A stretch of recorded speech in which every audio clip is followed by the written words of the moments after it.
Today I'll be working on a 2014 Chevrolet Express G3500. The truth.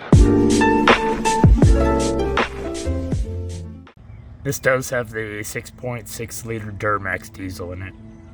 For our oil change today, this is the oil filter I'll be using, and this is the oil.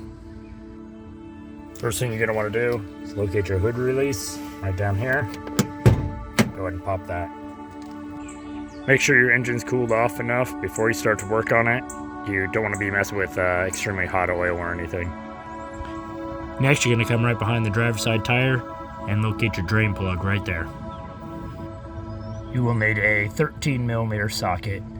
I tried a 1/2 inch and it just wouldn't quite fit on the drain plug, but 13 fit on there perfectly. You're going to want to position your drain pan right underneath that drain plug. I usually like to put it a little bit out because when it first starts draining, it shoots out of it instead of going straight down. Open up your dipstick tube to allow air pressure to go all the way through. Once you have your drain pan in place, you can go ahead and crack open the drain plug.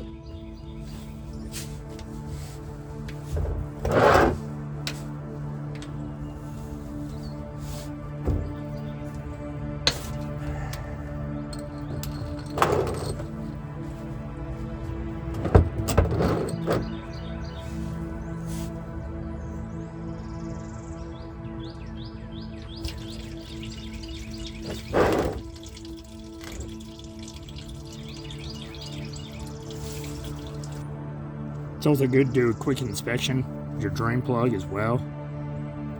Just make sure there's no cracks or anything on it. And that the head up here isn't totally stripped. Sometimes they'll come with a little copper ring around them as well. This one looks like it's actually built into the plug. But just make sure, if you need to replace it, go ahead and replace that as well. Next, we're going to go ahead and locate our oil filter. It's going to be right up this way. It's on the driver's side, just right there. As you can see, some of the oil's still slowly dripping out.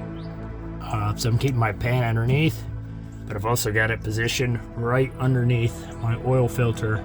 So when I start unscrewing it, it drips into the pan as well. Now you can use whatever kind of filter wrench you like.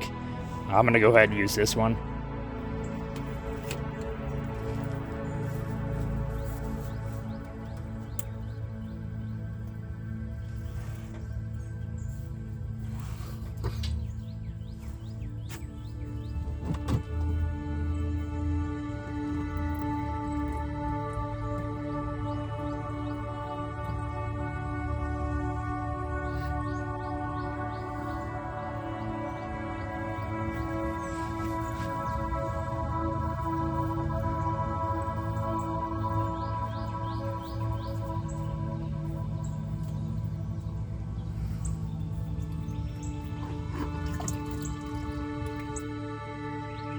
Now before you put your new oil filter on, you can take a little bit of new oil, get it on your finger, and just kind of go around the O-ring. Just make sure it's good and evenly spread all the way around. Doesn't have to be a whole lot, just a little bit. It just helps with the sealing. Whenever you go to screw it on there, just make sure it gets a good tight fit. Now when you go ahead and put the new filter on, do not use a filter wrench to tighten it on there. Just put it hand tight. Now you want to make sure that the old O-ring didn't stay on this seal right here. And just make sure it doesn't have any big gouges on it either. You can wipe it off if you want.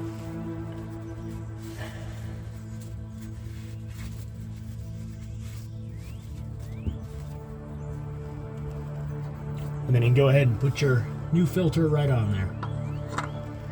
And screw it down hand tight.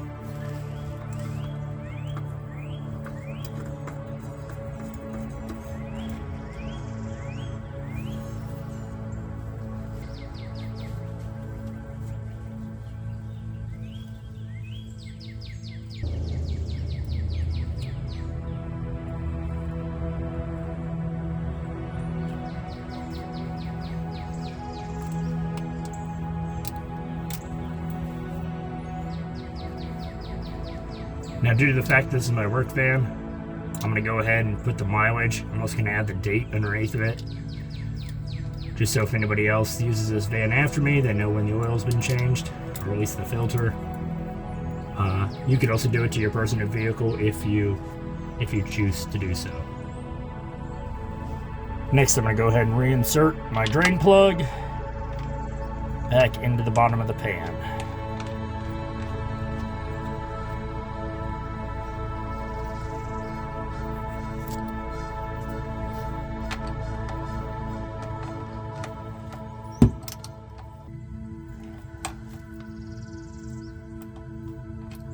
Now, it doesn't have to be too tight, but I like to get it good and snug on there.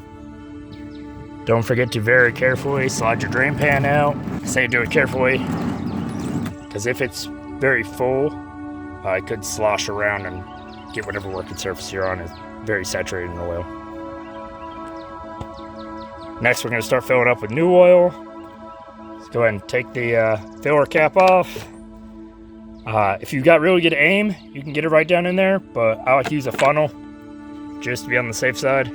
I like these kind of big long funnels because it lets you get lots of room to work with here.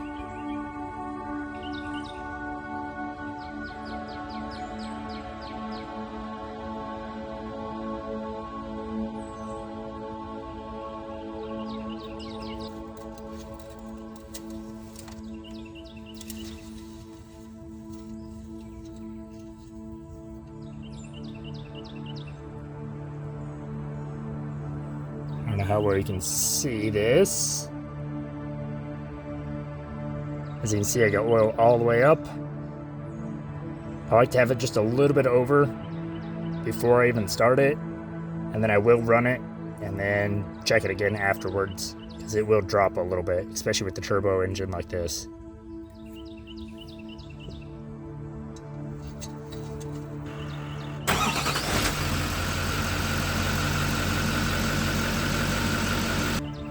Once again, we're going to check the dipstick, make sure our level is still good. Now, after running it, I like to just wipe it first and then stick it back in and pull it back out. Make sure I get a good clean sample, because while it's running, it's sloshing all over. So you may not get the best reading on that first pull. I don't know how well you can see it, but it's only about halfway up my dipstick now. So I'm gonna go ahead and add maybe another half a quart to a quart. I'll check it as I go though. As you can see, now my oil is all the way to the top. So we are good to go.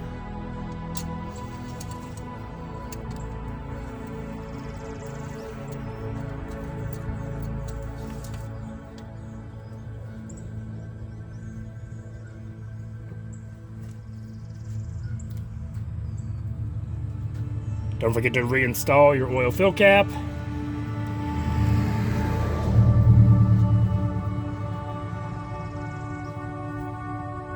And double check your dipsticks all the way in. Now, one final step is resetting the oil change light. Which you'll see here in just a second on my dash. There it is. So while it's in accessory mode, we're gonna push down the accelerator 3 times. It goes away. And as you can see, it'll reset it back to 100% oil life remaining. When it comes to disposing of your used oil and oil filter, most auto parts places will take it. Just give them a call beforehand. Make sure they have room.